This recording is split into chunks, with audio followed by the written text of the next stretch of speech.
안녕하십니까. 상기 설명을 드리겠습니다. 상기는 여기 보시면은 뭐 코끼리 얘기인데 잠깐만 재채기 나올 것 같은데 뭐 일단은 수필입니다. 그래서 맨 처음에 보셔야 될 게 어디 갔어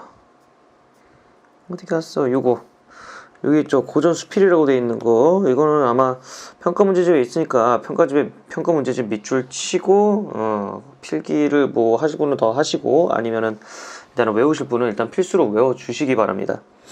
보시면 일단은 코끼리를 보고 코끼리를 통해서 이제 무언가를 깨닫거든요. 그래서 이게 조금은 난해합니다. 내용이. 그래서 설명을 좀 하면서 필기되어 있는 것들을 이제 좀 들으셔야 되기 때문에 필기할 게 좀 많아요. 그래서 내가 지금 그냥 귀찮아가지고 이걸로 하는 겁니다.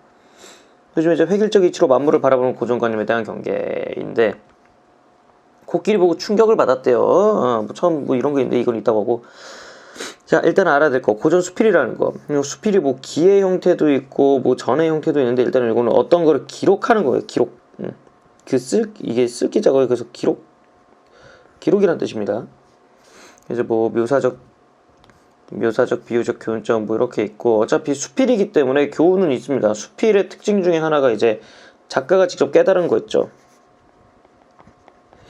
작가가 깨달은 것을 독자에게 전달해 무엇을 줘? 교훈을 주는 거죠. 교훈을 주는 것이 주는 갈래라고 하자. 쇽 교훈은 주는 갈래가 바로 교술갈래고 그 중에 수필이라는 겁니다. 뭐 주제는 이렇게 나오고요. 그 다음에 여기 나오죠. 작가의 경험을 바탕으로 그래서 뭐 이런 거를 전달한다라는 거. 그 다음에 비유와 묘사를 통해 이거 합니다. 이거 해서 말하고자 하는 바를 개성적으로 표현하고요. 문답법 합니다. 지 혼자 답하고 지 혼자 질문하고 난리를 쳐요. 그래서 주장의 타당함을 논리적으로 입증한답니다. 그래서 이런 것들이 이따 위에서 자세히 볼 거니까 같이 한번 봅시다. 상기입니다. 시작을 하겠습니다. 박지원이 썼어요. 만일 진기하고 괴이하고 대단하고 어마어마한 것을 볼 요량이면 먼저 선무문으로 가서, 선무문은 이제 보시면 중국이에요. 중국. 왜 옛날에는 이제 중국이 지금의 대국이었잖아요. 큰 나라니까 뭐 신기한 거 보려면 다 중국 가야 돼요. 여기 가서 코끼리 우리를 구경하면 될 것이다. 그러니까 이제 코끼리를 이렇게 표현한 거죠. 그 다음에 내가 연경에 어디냐면 이것도 뭐 중국 베이징의 옛 이름이래요. 연경에서 본 코끼리는 16마리였는데 모두 쇠사슬이 발이 묶여 있는 모양. 뭔 소리야? 쇠사슬로 발이 묶여 움직이는 모양을 보지는 못했대요. 근데 지금 열하행궁 서쪽에 코끼리 2마리를 보니, 열하가 어딥니까? 여기 또 청나라네. 열하행궁. 이제 뭐 청나라에서 왕이 행차할 때 서쪽에서 코끼리 2마리를 봤대요. 그래서 온몸이 꿈틀거려 마치 비바람이 지나가는데 질로 굉장하였다. 그냥 졸라 컸다라는 얘기를 하고 있는 겁니다. 그러니까 코끼리를 첫 번째 본 거는 연경에서 보고, 그 다음에 지금은 두 번째죠. 그래서 어때? 개쩐데. 그래서 여기 보시면 여기 봐. 이게 중요한 거예요. 여기 부분 있죠. 여기 부분. 이겁니다. 과거와 현재를 대비했어요. 그래서 여기 대비 뭐랑 뭐 과거와 현재 경험 대비하고 비유법 써야 되는데 비유법 뭐 직유, 은유, 활유 뭐 이런 거 있죠. 이게 봐봐. 이게 직유법에 마치 비바람이 지나가는 듯 해가지고 직유법 썼죠. 직유법. 그래서 여기가 기입니다. 기승전결의 구조로 4단 구성으로 되어 있어요. 그래서 기 움직이는 크기를 보고 느낀 충격과 경이로움. 자, 승으로 갑시다. 이게 이제 기예요. 기. 예전에 동해 바닷가를 새벽에 지나가다가 파도 위에 말처럼 서 있는 물체를 본 적이 있대요. 무수히 많기도 하고 모두 집체만큼 크기도 하여 물고기인지 짐승인지 통 알 수가 없었다. 해가 뜨기를 기다렸다가 자세히 보려고 했지만 해가 떠오르기도 전에 모두 바닷속으로 숨어버렸대요. 아니 뭘 본 거야 이거. 그래서 지금 보시면 뭐 어떤 신기한 일을 했나 봐요. 그래서 코끼리를 본 것과 유사한 경험을 했던 거랑 지금 한 거예요. 그래서 지금 보시면 신기했죠. 옛날에도 신기했는데 신기한 일을 겪었는데 지금도 신기하다는 거죠. 지금 열걸음거리에서 코끼리를 보면 생각해 본 건데 그때 동해에서 보았던 거가 참으로 흡사했다. 그러니까 여기 과거와 현재의 경험을 연결. 그래가지고 뭐 이거는 그냥 여기 없앱시다. 지금 보았던 것과 참으로 거시기하다. 여기 보세요. 지금 이 새끼 동해 바다에서 떠올린 건 뭐야? 코끼리를 보고 비슷한 기억이기 때문에 그래서 코끼리를 보고 이거요. 흡사하고 기이함을 느꼈어. 옛날에 동해 바다에서 그런 느낌을 들었대요. 그래서 보자. 그 몸체를 생각해 보면 소의 몸뚱이에 당나귀의 꼬리, 낙타의 무릎에 호랑이의 발, 짧은 털, 회색 빛깔, 어진 모습, 슬픈 소리를 가졌다. 이거 뭐야? 묘사죠, 묘사. 그래서 귀는 구름을 뒤르는 듯 초승달 같으며 두 개의 음리는 크기는 두 아름이나 되고 키는 한 장 남짓이나 되었다. 코는 어금니보다 길어서 자벌레처럼 구부렀다 폈다 하고 군뱅이처럼 구부러지기도 한다. 코끝은 누의 끝부분처럼 생겼는데 거기에 쪽집게처럼 물건을 끼워 둘둘 말아 입에 넣는다고 하는데 나는 여기서부터 다 묘사거든요. 근데 이제 코끼리 코에 대해서 나온 거는 여기입니다.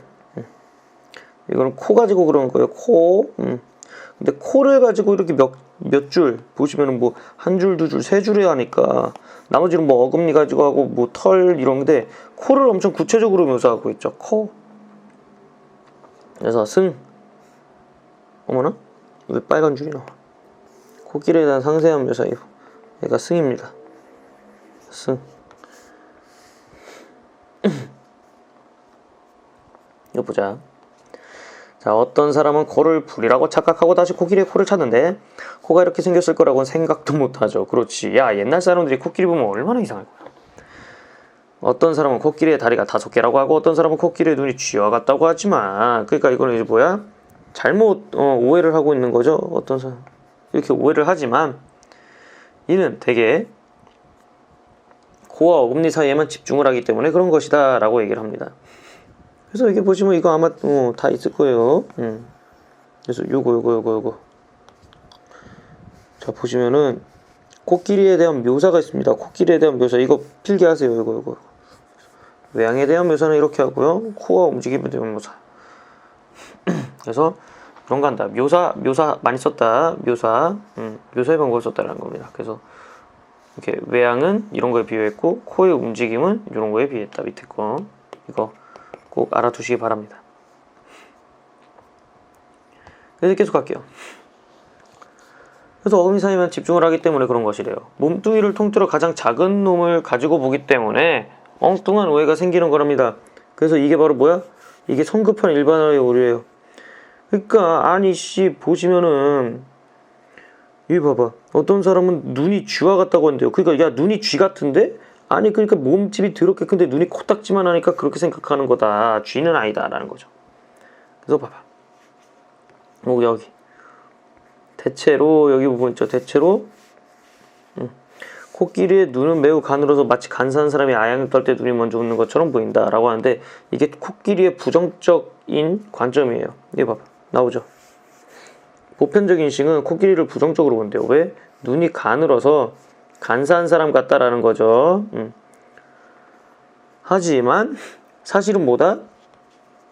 그러나 그 어진 성품은 바로 이 눈에서 나오는 거래요. 그래서 새로운 인식 근서적 관점. 사람들은 다 보편적 인식이 이런 거예요. 사람들은 다 안 좋게 봤지만 작가는 뭐야? 아니다. 괜찮은 새끼다 그거. 야 눈에서 그 성품이 나온대. 어진 성품은 눈에서 나온다.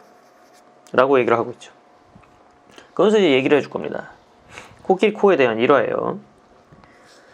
강의 황제 때였다. 남해자에 사나운 범 호랑이 2마리가 있었다. 키운 지 오래되었는데도 길들이기가 어렵자 황제가 개빡쳐가지고 호랑이 새끼를 코끼리 우리에 가두게 했다. 그때 코끼리가 존내 놀라가지고 코를 한번 휘두르고는 바람에 범 2마리가 그자저 죽었다고 합니다. 코가 존나게 세단 소리죠. 코끼리는 놀라지 않았는데 코끼리는 의도하지 않았는데 죽일 생각 없었는데 죽인 셈이 된 것이다. 코끼리는 단지 호랑이 새끼의 냄새를 싫어해서 코를 휘둘렀을 뿐인데 거기에 하필 쳐 맞았네요.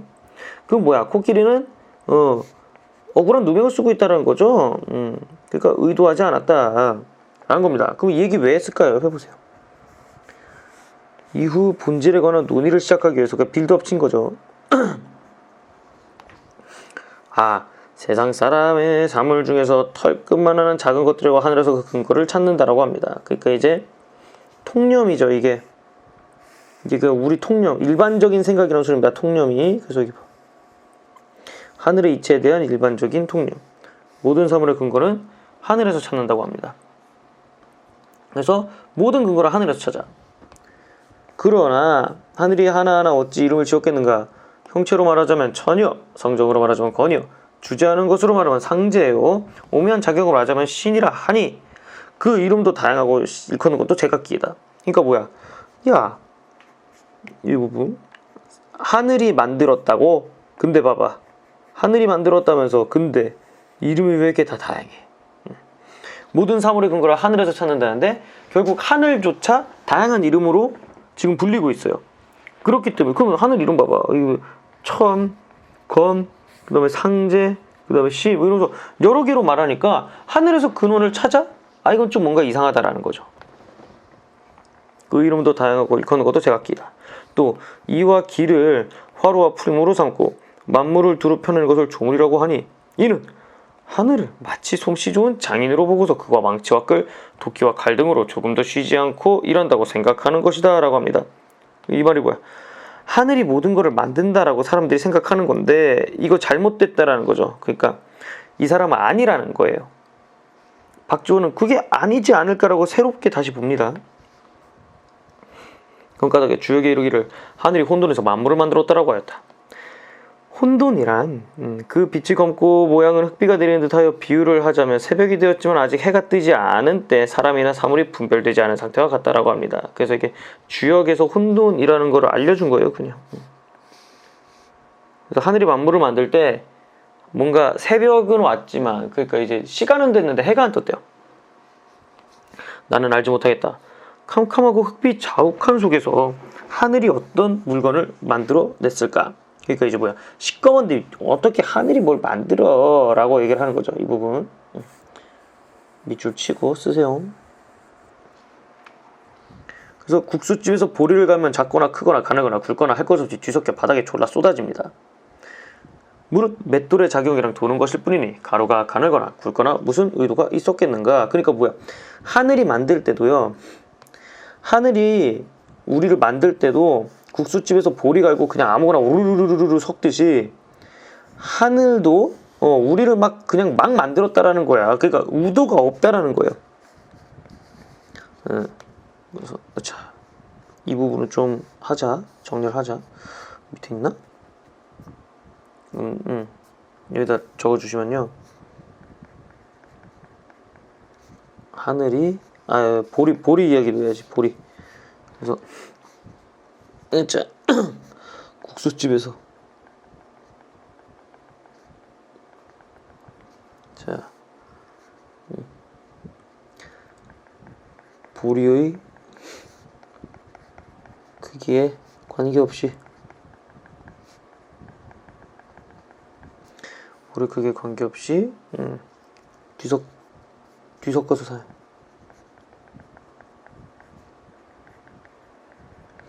우리도 하늘이, 그러니까 하늘이 의도하지 않았다라는 겁니다. 의도하여 만든 게 아님.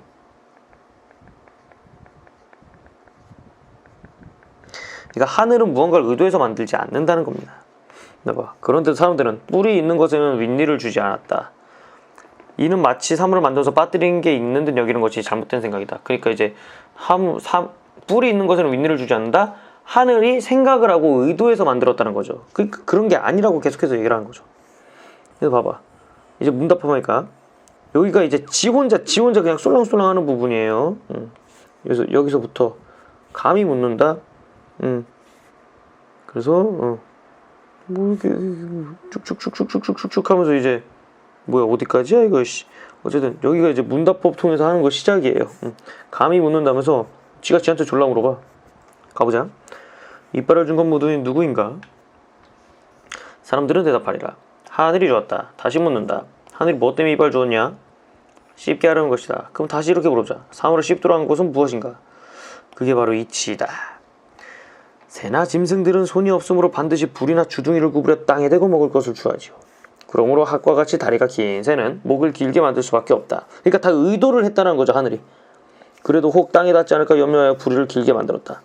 만일 닭의 다리를 학의 학처럼 길게 만들었다면 뜰학에서 굶어 뒤졌다라고 하는 겁니다. 그러니까 지금 자, 이렇게 얘기를 했을 거라고 추측하는 겁니다. 지금 추측하는 거예요. 봐봐. 사람들에게 묻고 예상되는 반변에 다시 반박하는 상황을 가정한 겁니다. 가정했어요. 그러니까 이거 지금 실제로 사람들하고 티티타카한 게 아니에요. 지 혼자 망상 떤 겁니다. 이런 얘기를 하겠지? 그럼 난 이렇게 얘기해야지 하면서 작가 자신의 주제에 타당성을 입증하고 있는 거죠. 어쨌든 그래서 지금 여기 얘기한 거 사람들이 그러니까 여기 부분 있죠. 이거는요. 다른 사람들이 이렇게 얘기를 할 거라고. 왜? 만물은 하늘의 의도가 반영되어 있으니까요 라고 얘기를 할 거야. 그래서 여기 봐봐. 사람들과 작가의 문답. 근데 그 사람들이 어떻게 한 거라고? 실제가 아니라고. 위에 있죠? 여기. 그래서 다 의도가 있다라고 얘기를 하는 거야. 나는 크게 웃으면서 다시 말하리라. 니들이 말하는 이치란 것은 소말다 개나 해당한다. 하늘이 이빨을 내린 것이 반드시 구부러져서 사물을 씹도록 한 것이라고 해보자. 그러면 지금 저 코끼리는 쓸데없는 어금니를 심어주어 땅으로 고개를 숙이면 어금니가 먼저 닿는다. 이건 오히려 씹는 것에 방해되는 거 아니냐라고 얘기를 하는 거죠. 그러니까 그래 이런 되는데 코끼리 새끼는 이빨이 있긴 한데 저거는 씹을 수가 없는 이빨인데? 라고 얘기를 하는 거죠. 그래서 이거 모든 사물에 동일한 이치를 적용할 수 없다. 사람들은 아니 이빨을 내린 것이 사물을 씹게 하는 것이라고? 근데 아니라니까? 그러니까 이것도 외우세요. 여기 이렇게 사람들 하늘이 이빨을 사물을 씹도록 한 것이다. 근데 작가는 개소리다. 오히려 씹는데 방해되는데? 라고 하는 거지. 근데 사람들이 이렇게 말한다. 그럼 코가 있기 때문이야. 그랬더니 야 그럼 어금니 주고서 코를 핑계로 댈 거면 차라리 어금니를 없애고 코를 짧게 하는 게 낫지 않냐? 의도를 하려면 똑바로 의도를 해야지. 이런 식으로입니다. 저렇게 생각 없이 처음 안 될 리가 없다라는 거죠. 하늘은. 재반박. 그래서 봐봐. 사람들이 그러면 아니 어금니를 준 건 코 때문에 그렇다. 그때 병신아 그러면 코를 짧게 하는 게 낫지. 이건 말이 안 된다라는 거죠. 자, 그래서 마지막입니다. 그래서 결 이거 전 지금 전이 이거 하나 그 다음에 위에 또 있어요. 둘이에요. 결하겠습니다. 그래서 우리가 배운 것으로 생각이 소, 말, 닭, 개한테 미칩니다. 그러니까 이 동그라미들은 뭐예요? 흔히 볼 수 있어요. 그러면 얘네는 이치 하늘의 이치가 이치가 미치는 동물 이거죠. 그 다음에 용, 몽, 거북, 기린 같은 짐승에게까지는 미치지 못한답니다. 그래서 왜? 요거는 아이씨 볼 수가 없잖아요. 얘들은 또 레전드 동물이라니까요. 그래서 못한대요. 이런 짐승에게까지는 미치지 못한다. 코끼리가 범을 만나면 코로 때려 죽이니 그 코야말로 천하무적이다. 레전드죠. 그러나 쥐를 만나면 코를 둘 데가 없어서 하늘을 우러러 멍하니 서 있을 뿐이다. 그런다고 쥐가 범보다 무서운 존재라 말한다면 조금 전에 말한 바 이치가 아니다 라고 얘기를 하네요. 그래서 이 부분 코끼리가 범을 만나면 코를 때려 죽이지만 하지만 쥐를 만나면 코를 둘 데가 없어 하늘을 멍하니 본다. 쥐가 범보다 무서운 존재냐? 그건 또 아닌 거지. 그래서 고정된 관점으로 대상이나 현실을 인식하려고 불합니다. 그러니까 그냥 코를 휘둘러서 죽었다고 해가지고 진짜 막 코끼리가 천하무적이야? 그건 또 아니야. 그건 쥐 앞에서는 살려주는데 쥐를 완전히 그 코딱지만 그냥 코를 존나 큰 코로 쥐는 못 잡잖아요. 그러니까 이제 그러면 오히려 쥐가 범보다 무서운 건가? 라고 얘기를 하는 거지.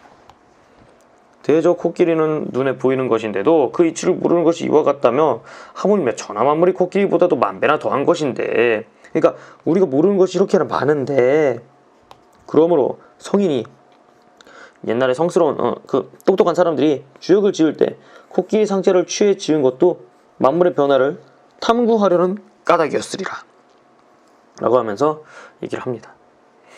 간단한 것 같은데 졸라 어려워요. 그래서 여기 있는 거 이건 또 뭐야? 코끼리, 눈에 보이는 코끼리에 대해서도 이치를 모르면서 그러면 우리는 이 만물에 있는 거는 어떻게 아냐라는 거지. 왜 담이 쫓기겠네? 이 뜻이에요. 그래서 여기 천하만물을 한다. 그러면 고정된 시각으로 대상을 판단할 때 오히려 이거 좋습니다. 이거 그겁니다. 범보다 쥐를 더 꺼려해. 그 말은 건 뭐야? 그럼 이게 말이 돼? 아느니까 어떻게 한 거야? 고정된 관점으로 대상을 보는 것은 불합리하다. 즉, 그래서 코끼리를 통해서 일반적인 통념 그거를 다 이제 비판을 하고, 그 다음에 너무 고정된 생각을 가지고 살아가는 거는 위험하다라고 얘기를 하는 겁니다. 그래서 이렇게 하면 끝이 납니다. 설마 이런 것도 평가 문제집에 있는데 이거는 그냥 수필 기본이거든요. 이것도 다 알아두세요. 수필 기본인데 혹시 몰라서 경험과 성찰을 바탕으로 정서 표현하는 글, 이게 딱 그거예요. 이게 수필. 이게 수필이고. 그래서 이거 한다. 얘는 알아주시기 바랍니다. 자, 이렇게 하면은 상기는 끝입니다리.